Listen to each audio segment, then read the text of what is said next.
get, they try to get funding and so forth, but also it's very important for them that even if you're a sort of Maronite American, it's very important for you to be registered in Lebanon so that you may participate in elections and so forth. So yeah, it's important to maintain a Christian presence, I guess, structurally, but at the same time, it doesn't have to be a sort of literal physical presence in Lebanon. So yeah, it's a nuanced sort of thing. Yeah.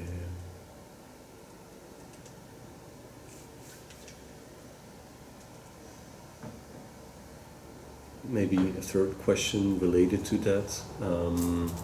The Redemptorists were quite late on the terrain itself. We saw Jesuits, Capuchins, Salesians mentioned in these meetings.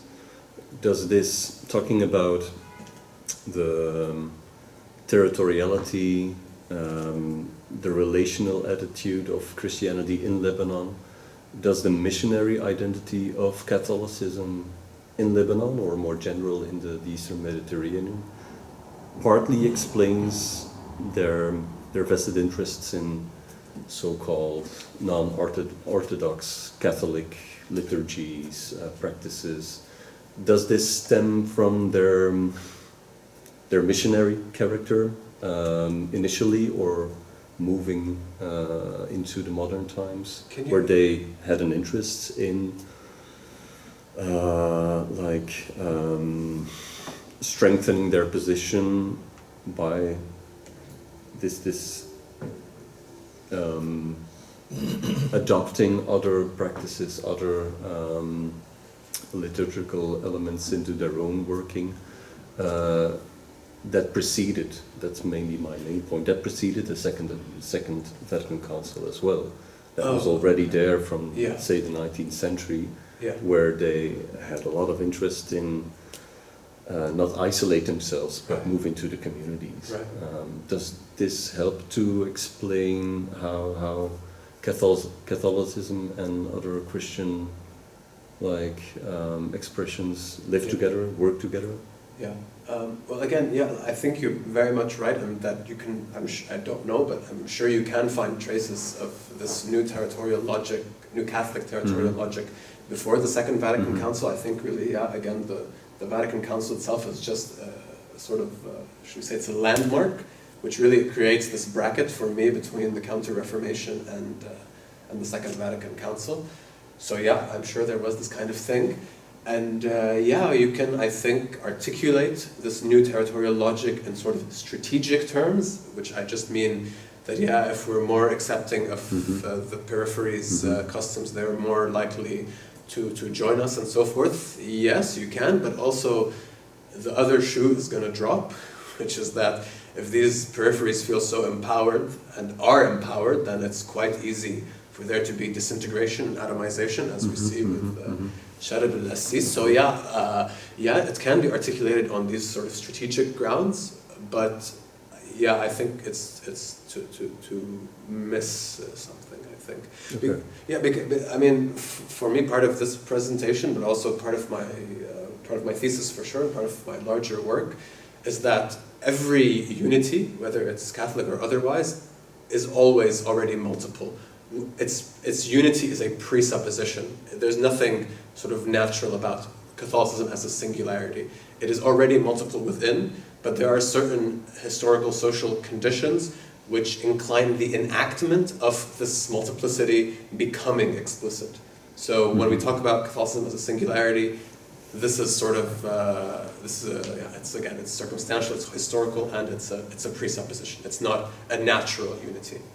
So again, maybe too much into abstractions, but I hope this helps. Because again, these are sort of my goals or my ethics with my larger kind of work or body of work. So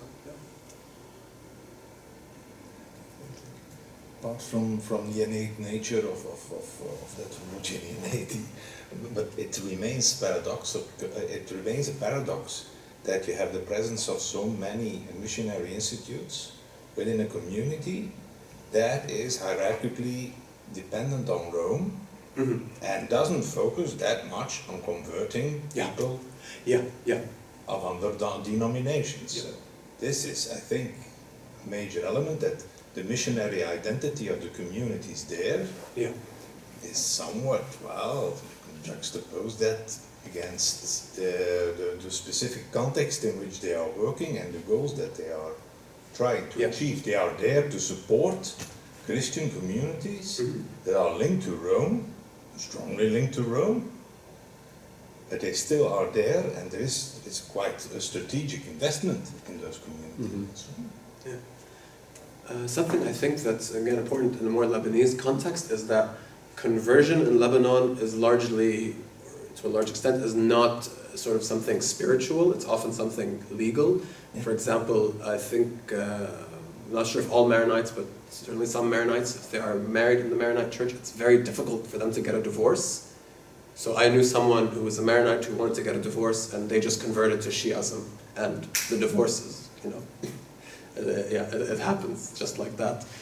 So it's hard to see conversion in Lebanon as, again, the sort of spiritual activity that a missionary can make you do. It's mostly, you know, inheritance or marriage or something that usually makes you convert in Lebanon. So that's why I think the Redemptorists had a kind of unique role in Lebanon, especially because also Lebanon is a country where now Christians are more of a minority, but then and even now they're not a sort of overwhelming minority of sort of 2% or something.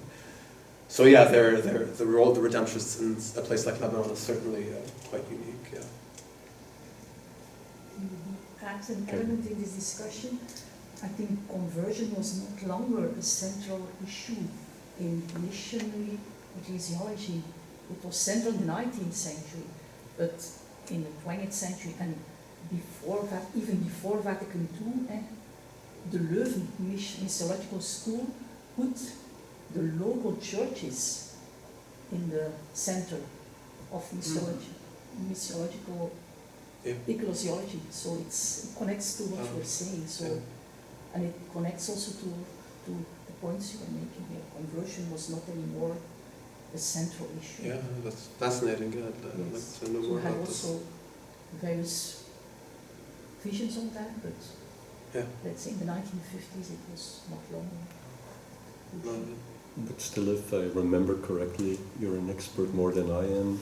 The publications of these schools focus more on non-Christian religions than they do on actual Christian communities, if I'm not mistaken.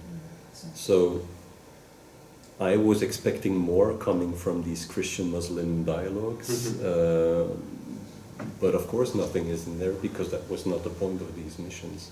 And so we tend to think of Belgian missionaries in Lebanon, think of this denominational story, while actually it is a very Catholic or Christian story, and so we're maybe less used to thinking of missionaries as people who work with Christians and only work with Christians. Then we presume that it is an interreligious story, while in this case it proves that Belgian missionaries in Lebanon were actually working with Christians. So for us it's another perspective. So I'm very happy that you bring in this perspective.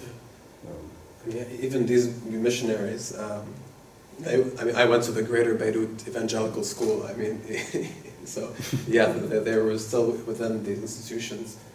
So this is actually it's a big tendency now that I think about it. For although you come on a mission, you're still in this, excuse me, sort of incestuous place of you stay with your own kind and so forth. So Was there any shortage of Maronite priests or clerics that the foreign missionaries had to fill it, or that was not the case? To be frank, I really have no idea, but it's certainly possible. I mean, certainly in the case of Kleuters. So it very much his assignment to this role of Maronite parish priest could have very much been because there was nobody available or willing. But I really have no way of knowing. I should really say, by the way, I'm not a kind of historian of the Maronite Church. I'm really more into conceptualization. I'm into how to conceive of the social unity or social unities. I'm really not a kind of empiricist kind of guy. I should say that lots of these these texts that the Redemptorists themselves wrote are in Dutch, and we worked together to try and select a few of them, also in French, to have them translated, but this is a huge work that still has to be done. But if I remember correctly, it is mentioned in some of those texts that we didn't work with in the end, that mentioned there is a lack of priests. Was this a real situation, or was this more like a stereotypical claim that you see elsewhere? That's for a next step, I think. And it's also always a self-perception. You can take these texts at face value, of course. I think what Liam did, and that we would never be able to do, is take your knowledge of Lebanese politics and religion with you while looking at these photographs. We would never read these photographs in the same way or select them as we did, seeing these, linking certain figures, knowing what they stand for. Honestly, I had no clue. Like for me, like how I saw my role, especially in terms of producing meta-archival data, is really, I think it's the best emblem is like this photo. When I saw it in like 1 second, I knew, okay, this is who this was. That means they were only in Christian areas, and that means there was intersection with the Christian militias. So yeah, I think my context, I don't think it sort of makes me do a better job than someone else would, but I think it makes me much quicker, I think, in doing it. So yeah, in terms of my practical role at KADOC, I think it's summed up in this image. Unless there are any other questions, I think this is my ending point. So join me in thanking Liam again. Thank you. Thank you for having me. A pleasure. Always welcome to come back. Thank you.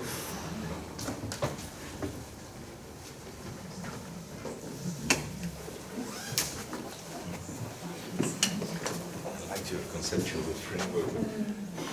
There is a fee.